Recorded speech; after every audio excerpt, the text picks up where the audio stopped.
name is Megan Horner, and this is Crash Course, but we decided to change it up. This is sugar history. Today we're talking about period 4 of U.S. history. Period 4 actually begins from the election of 1800, and we had Thomas Jefferson, John Adams. Jefferson wins.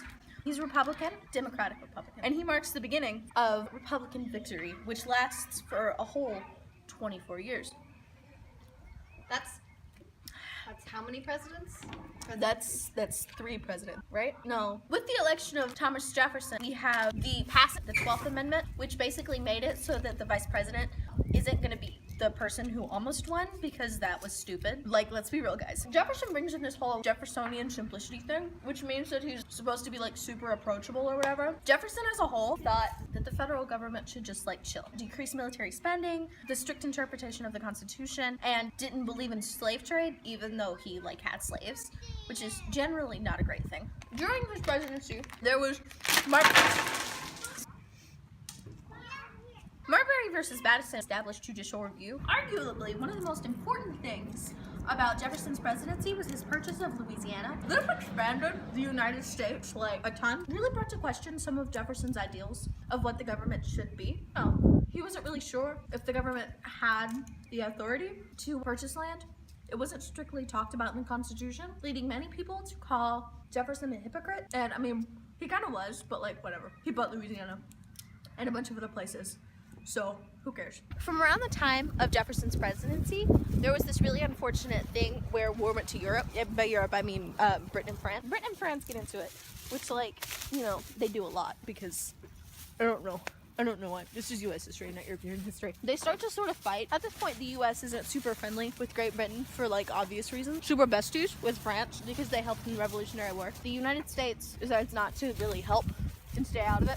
Britain and France kept capturing them and making them fight for their army and harassing them and generally being butt faces. So Jefferson does this thing where he passes the Embargo Act of 1807, which makes a lot of people angry because it like hurts the economy really badly, which eventually spurns the market revolution. At the time, people are really mad with him. To make them less mad, he passes this Non-Intercourse Act. He opens trade with everyone except for Great Britain and France, so people are happier again. Election of 1808 happens, in which James Madison is elected. Zoe's crushing James Madison meme of 2018. I love him so much. I wouldn't say that to the whole class. I named my truck after James Madison. Alright. The War of 1812 happened. People are mad and stuff. Some people really want to go to war, like Henry Clay. But other people really don't want to go to war with Great Britain and France. So these people like really make fun of James Madison and call the War of 1812 like Mr. Madison's War, like bullying. So the Warhawks really wanted to go to war with Canada and like conquer Canada,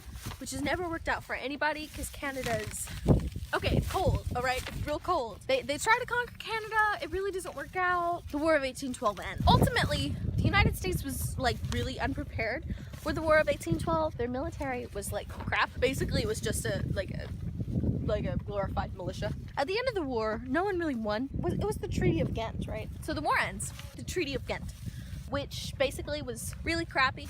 It left Native Americans out, but as a whole, I guess it was decent enough. The United States emerges as its sort of own country in the way that it wasn't after the Revolutionary War. Andrew Jackson really made a name for himself in the South, which is like fine and all, but that sucks because Andrew Jackson later becomes president because of that. Wow, look at that. New clothes, new setting. It's almost like it's a different day.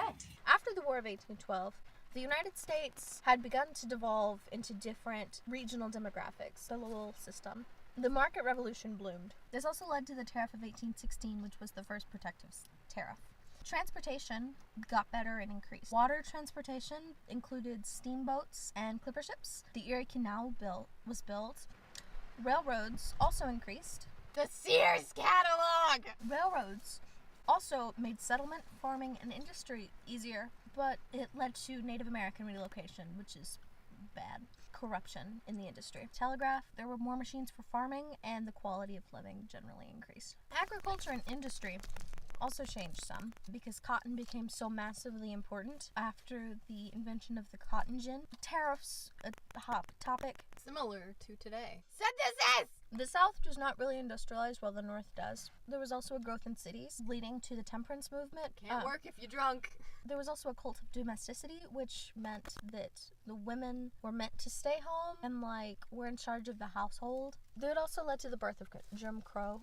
Immigration also increased, Irish, German, and Chinese immigrants specifically. This led to an increase in nativism, which became the Know Nothing Party. Labor unions were also formed. They were seen as conspiracists and were illegal by Commonwealth v. Hunt. The market economy was super important because it had a huge role in the events that led up to the Civil War, as most things in this time period do. With the end of the Madison administration came the Monroe administration. He established the Second Bank of the United States and the Tariff of 1816.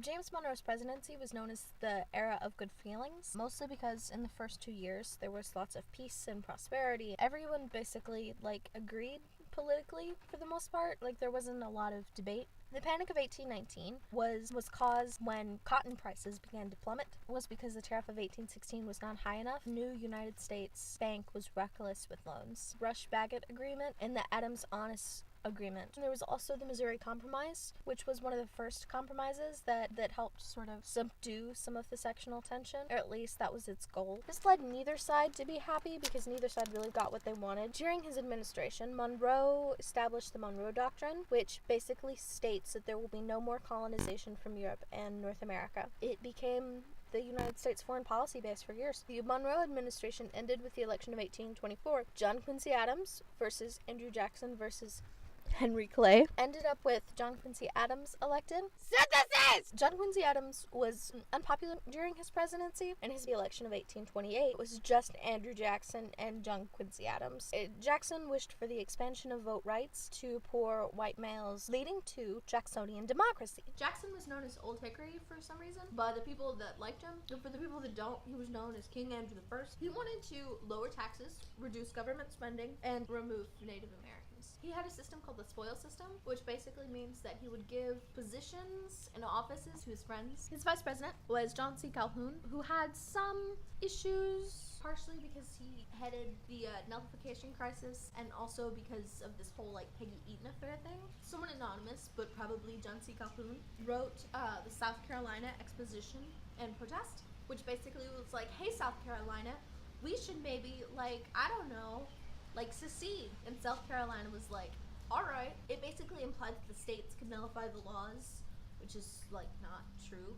The Indian Removal Act, which gave the United States permission to kick Native Americans off their land, led to the Supreme Court case Cherokee Nation versus Georgia. Jackson really, really hates the National Bank, so he does what anyone would do if they hated the National Bank. They would dissolve it. The Whig Party was created because they hated Andrew Jackson so much. Following Andrew Jackson was Martin Van Buren. He did some unfortunate things, he said it was okay to censor mail. Andrew Jackson passed the Indian Removal Act, but Martin Van Buren carried it out. Following Martin Van Buren was the election of 1840, in which William Henry Harrison was elected. Having seen some of the atrocities that were committed during this time to slaves, a woman by the name of Harriet Beecher Stowe wrote the book Uncle Tom's Cabin. White society believed in Southern paternalism and the universal law of slavery.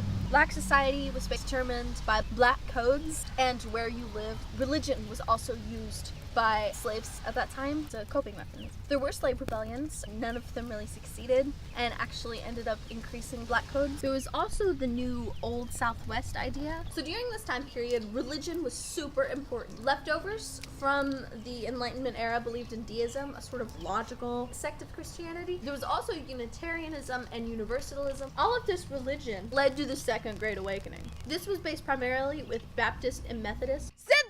There was this thing called the Burned Over District. The Second Great Awakening also led to the creation of Mormons. There was also a movement called Romanticism. So there was a bunch of people, and they were really, really tired of the monotony and the gray life that was industrialism. They're gonna be hippies of the early 19th century. Transcendentalism included things like a connection to nature, deep emotions. Important transcendentalists included dudes like Henry David Thoreau, who wrote Civil Disobedience, and one more time I'll say it, synthesis! Romanticism also included new works of literature by notable names such as Nathaniel Hawthorne and Walt Whitman. Another important part of this time period was also the idea of reform. As with a lot of reform movements, it had religious middle-class roots. Synthesis to the progressive era was... Keep going. Where are you going? This time period was good for synthesis, so remember that. Gosh dang it, Zoe.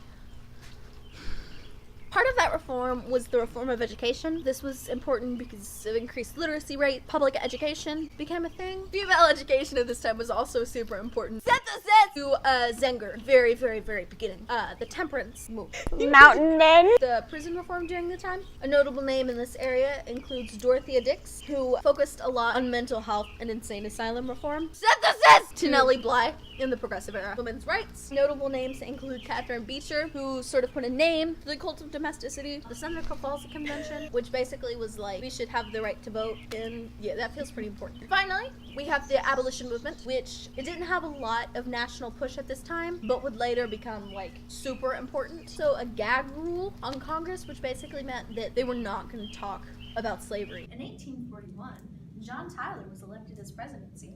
He succeeded Harrison and advocated for states' rights and the annexation of Texas. At this time, Manifest Destiny was officially named by a dude called John O'Sullivan. He was an expansionist, and while Manifest Destiny did expand the borders of the United States, it also pushed Native Americans off their ancestral lands.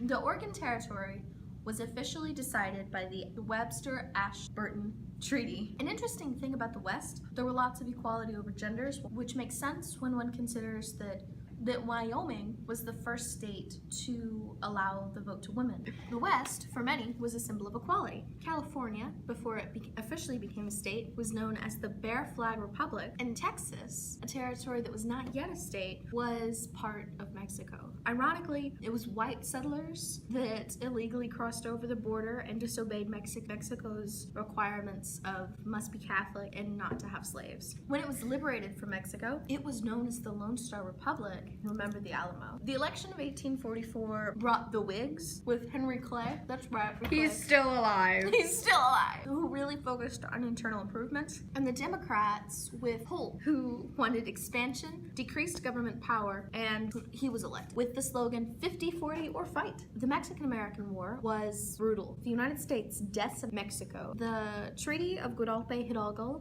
ended the Mexican-American War. All right, well, that's all for this episode of Sugar History. Next episode, the Civil War. Can't wait for that one.